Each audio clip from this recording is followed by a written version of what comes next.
Hello मेरे प्यारे बच्चों, स्वागत है आप सभी का आपके अपने प्यारे से यूट्यूब चैनल स्पाई स्टडी पर। सो माय डियर स्टूडेंट, कैसे हो आप? तो चलिए आज हम उस क्वेश्चन को लेकर आए हैं जो सबसे ज़्यादा एग्ज़ाम के पॉइंट ऑफ व्यू से मोस्ट इम्पोर्टेंट है। जी हाँ, आने वाले एग्ज़ाम में इस तरीके के सवाल आपको बहुत देखने को मिलेंगे। कौन सी क्लास 12 जो मैथ ले रहे हैं बच्चे।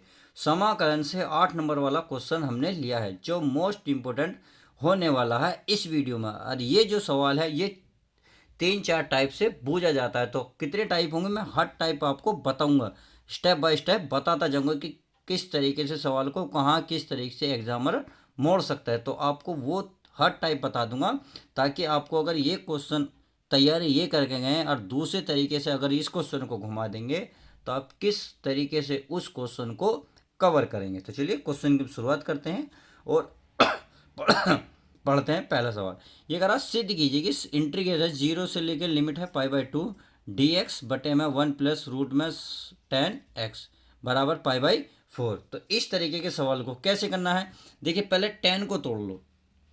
क्या करना है, इसे वाई आई मान लेते हैं। क्या मान लेते हैं प्यारे बच्चों? आई, यानी कि इंटीग्रल जीरो से लेके कितना पाई/2। सही है।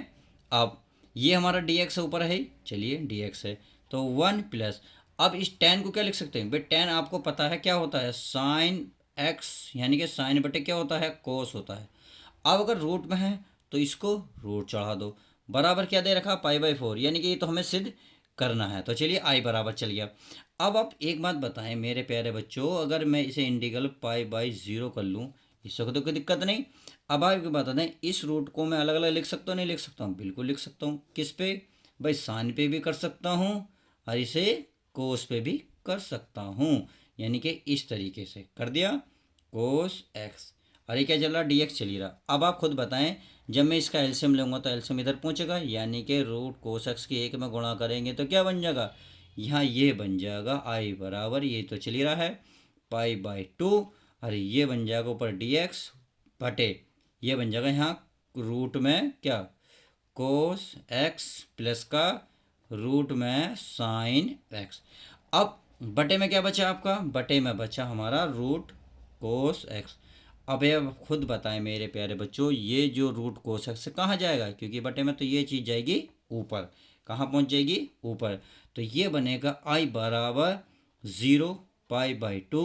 तो ऊपर बन गया रूट यानी कि कोस एक्स, और पूरे के बटे में ये जो नीचे लिख रहा है कोस एक्स का रूट में प्लस इसमें क्या लिख रहा है साइन एक्स, और ये हमारा डी एक्स चल ही रहा। तो क्वेश्चन देखिए यहाँ से, ये क्वेश्चन यहाँ से भी इस तरीके से पेपर में आ सकता है, क्योंकि पेपर में ये भी कह सकता है कि कोस एक्स बटे, यानी कि रूट में है रूट कोस एक्स बटे में root cos x plus root sine x बराबर क्या दे सकता है, जो इसमें दिया है वो पाई/4 दे सकता है। यानी कि देखिए सवाल को किस तरीके से घुमाएगा, ऐसे भी देखे ऐसे दे सकता है। अब एक कंडीशन और कर सकता है, यहाँ हमारा क्या दे रखा था 10, अगर 10 ना देगा वो कोट लिख देगा तो कोट को फिर किस में तोड़ोगे आप, कोस बटे साइन में तोड़ोगे। तो इसका मतलब ये अपोजिट बन जाएगा, बस ऊपर कोस है तो क्या बन जाएगा, यहाँ साइन आ जाएगा। तो बूझेगा और सिद्ध करके वही। तो मैं आपको बता चुका हूँ इस सवाल को किस तरीके से कितने तरीके से वो घुमा सकता है। तो आई होप इतनी बात तो समझ गई होगी। तो अब इसे मानिए हमने समीकरण 1। अब देखिए पिरगुण 4 से कर लेते हैं। ये लिखा है पिरगुण, पिरगुण पिरगुण 4 से। पिरगुण 4 क्या कहता है, ये कहता है एक्स के स्थान पर, एक्स के स्थान पर हमें क्या रखना होता है, क्योंकि मैंने बताया था जो लिमिट दिए पाई/2 एक्स से पहले रख दो, अर्थात पाई/2 माइनस का एक्स। चलिए रख देते हैं, जहाँ भी आपको एक्स नज़र आएगा वहीं आपको क्या रखना है, आपको रखना है लिमिट पाई/2, यानी कि एक्स के स्थान पर पाई/2 माइनस एक्स। तो ये है रूट में कोस, और ये एक्स के स्थान पर क्या रखेंगे, पाई/2 माइनस का एक्स। इतनी बात समझ में आई, पूरे का बटे। अब नीचे क्या कोस, तो चलिए कोस में भी रखेंगे पाई/2 माइनस का एक्स। क्यों, क्योंकि यहाँ क्या एक्स, तो एक्स के स्थान पर पाई/2 प्लस, तो प्लस। अब क्या है रूट में साइन, तो साइन इसके स्थान पर क्या रखेंगे पाई/2 माइनस का एक्स। तो इतनी बात समझ में आ गई, और हमारा क्या चल रहा है डी एक्स चल ही रहा है।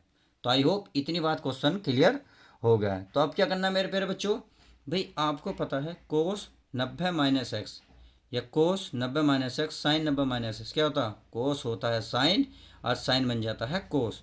तो मैं लिख सकता हूँ कि आई बराबर इंटीग्रल 0 से लेके π/2 कोस 90 - थीटा, तो ये बन जाता है साइन थीटा, यानी कि साइन एक्स है तो एक्स पूरे का बटे कोस 90 - एक्स क्या बनेगा, साइन क्या बनेगा मेरे प्यारे बच्चों, साइन, हरी रूट है तो रूट। ऐसे ही ये बनेगा, साइन का क्या बनता है, ये बनता है कोस, तो इसमें कोस लिख सकता हूँ कोस एक्स। अब क्या करूँगा, इसे लिख दूंगा मैं समीकरण 2। तो आप क्या करेंगे, समीकरण 1 और 2 को जोड़ लेंगे।